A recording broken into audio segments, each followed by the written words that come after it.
আমাদেরকে নানাভাবে নিষ্পেষণ করা হয়েছে, আমাদেরকে জনগণ থেকে বিচ্ছিন্ন করার সব ধরনের অপচেষ্টা চালানো হয়েছে। আমি আজ এই মুহূর্তে আমার এই মুক্তি উপলক্ষে আমি বলতে চাই, আমাদের উপর জুলুম করা হয়েছে, এটাকে আমরা সহ্য করে নিলাম। আমাদের ভাইদেরকে হত্যা করা হয়েছে, সেটাও সহ্য করে নিলাম।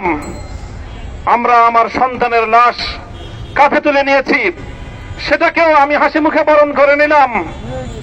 আমাদেরকে অপমান এবং লাঞ্ছনার সব ধরনের ষড়যন্ত্রের সম্মুখীন হতে হয়েছে, সেটাও আমরা হাসি মুখে বরণ করে নিয়েছি।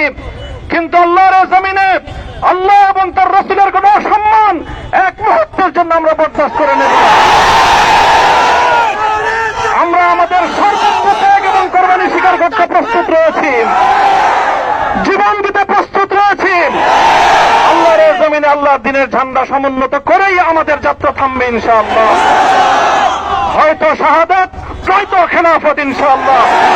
আল্লাহর জমিনে খেলাফত প্রতিষ্ঠার যে আওয়াজ আজ পৃথিবীর দিকে দিকে উচ্চারিত হচ্ছে, সে আওয়াজ বাংলার জমিনে খেলাফতের এই আন্দোলনকে চূড়ান্ত গন্তব্যে পৌঁছাবে ইনশাআল্লাহ।